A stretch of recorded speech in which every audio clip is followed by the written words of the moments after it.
Bismillah ar-Rahman ar-Rahim. Assalamu alaikum, my dear students.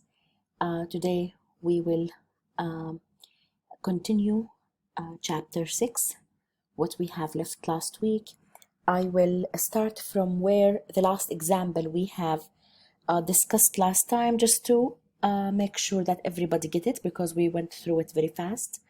So the example was about the potential energy, which is mgh, and we mentioned something that it is very important in any question that is asking about the potential energy to know the reference point. If the question is mentioning the reference point, then you have to stick with it. If the problem is not mentioning the reference point, then you have to set your reference point and you have to follow it all along that question. Okay, you cannot change the reference point in the same problem. Now, potential energy, this example is asking what is the potential energy of a 10 kilograms mass, the first case 100 meters above the surface of the earth. So let's say for example that we will choose our reference point, which is the simplest reference point, to be, because since he is mentioning that it is 100 meters above the surface of the earth, we can say that this is here our reference point. So this is our 0. All right. So what is the potential energy? It's a simple m, and this is the object here. It is a 10 kilogram mass. Okay. So it's mg times the h. Simple. M is 10 kilogram, 9.81 meter per second square, and the h is a positive because this is 0. So above the 0 is here is positive 100, okay, meter. And if you see here, the unit is in kilojoules. The unit is in kilojoules. All right, this is the potential energy. And then here it says at the bottom, the same question, calculate the potential energy of a 10 kilogram mass at the bottom of the vertical mine. Mine means a well, okay? Okay, at the bottom of the vertical mine, which is 1,000 meters deep below the earth. So basically this is the surface of the earth, and the mine is 1,000 meters at below the surface of the earth, and he wants the potential energy at the bottom of the vertical mine. So he wants the potential energy at this point. Now, this could be solved. It's up to you how you will choose the reference point. The easiest and the safest reference point is the earth, the surface of the earth. So if this is our 0, then whatever is below 0 is minus 1,000. Okay, it's minus. So we can say it is mgh, and the h is 1,000. It's 1,000, but it's in negative. All right. So you can see that the potential energy could be negative and it could be positive. Guys, I would like to do the calculations here for you, just to understand why is it kilojoule. I will multiply 10 times 9.81 times 100. And if you see the answer, okay, because if you should understand why it is kilojoule, it doesn't really matter. It's 9,810, okay, 10, okay, here 10, and the original unit is joule, guys, because this is in kilogram, this is in meter per second square, and this is the meter. Okay, so the original unit is joule, and he's just making it to look like more scientific number. So it's 9.8 kilojoule. Okay, but originally this is the answer. All right, which is positive, and here it's negative. Great. You see, at the same problem, if you choose your reference point to be the Earth, you should keep using the reference point to be the Earth. But in separate problems, you can also choose the reference point to be the lowest point you are dealing with, and that is all right. Okay, so the answer basically depends on where is your reference point. So if we come up there, we can see this note that here, to calculate the potential energy, we must have a standard reference point or reference position. So the potential energy at that reference point will equal to 0. All right? And then the potential energy could be negative and it could be positive depending on our reference point or reference level. The reference level again is where the potential energy itself is equal to 0. Now, in this section, in this part, we will come to explain the relationship between potential energy and work, between the potential energy and work. We first mentioned earlier that both energy and work, they both have the units of joule, which means that they are both something explaining the same thing, okay, but in different way. Now we want to really see what is the relationship between potential energy and work. Not all the energy, that kinetic and the potential, it's simply potential energy and work. We want to see the relation between them or how we can connect between them. All right, now let's come to an example here.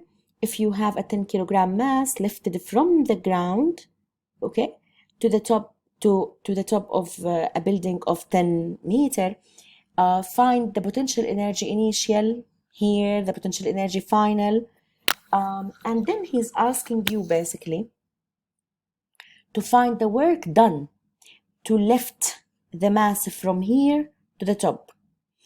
First, before anything, you have to specify your reference level or reference point, which is for us here, since this is the ground, okay, you see this is the ground, so we will consider our reference level 0 to be the ground. So this is here plus 10 meter, okay. Now, what is the potential energy here? It is mg times, what is the elevation here? It's 0, so potential energy is 0. And what is the potential energy here? It's mg times h, which is 10 kilogram times 10 meter, times 9.8, the acceleration times 10, which we just calculated at the top, okay? Almost 1,000, okay? It's a bit different than the top, sorry. It's almost 1,000. Why I said it's almost 1,000? Because I said 10 times 10 times almost 10, it's almost 1,000. And if you want to see the numbers, it's mgh on the ground is 0. Here it's almost 1,000, okay? And then, what if another person choose this to be the reference point? Just per se, let me change the color of the pen, and let me show you what if somebody else, I will do it in blue, okay? What if somebody else, oh, that changed already the colors that I am writing with. Okay, no problem. Let me just give it one more try, okay? It is changing whatever I am writing, but I want to come with different color. Okay, what if I choose this to be my reference point? If this is the reference point here, then the potential energy here is 0. The potential energy here is minus 10 times 9.8 times 10, all right?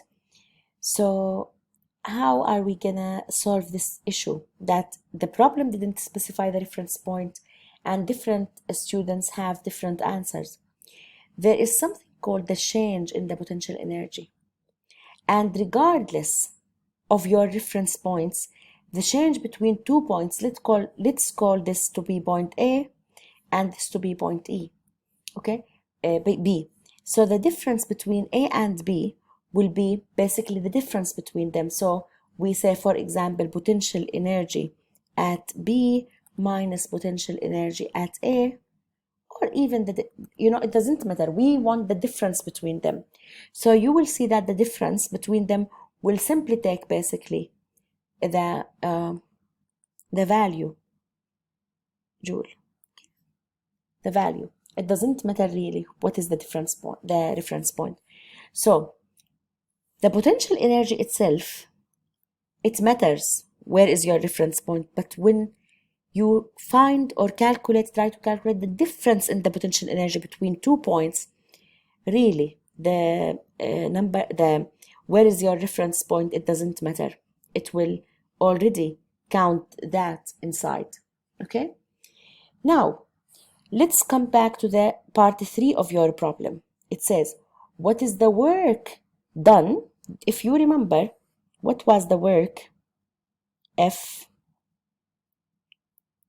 D, okay, which is F D cosine the angle between force and displacement. So it says, what is the work done to lift the mass up? Okay, so this is the mass. Okay, where is it? This is the mass, and we want to lift it up. So this is the force, right? And where's the displacement? It's the same. The displacement is there, which is 10. So what is the angle between F and D? It is, they're parallel to each other. I hope that you guess it right. It is 0. The angle between F and D is 0. So what is cosine 0? It is 1. So it's simply F times D. Okay.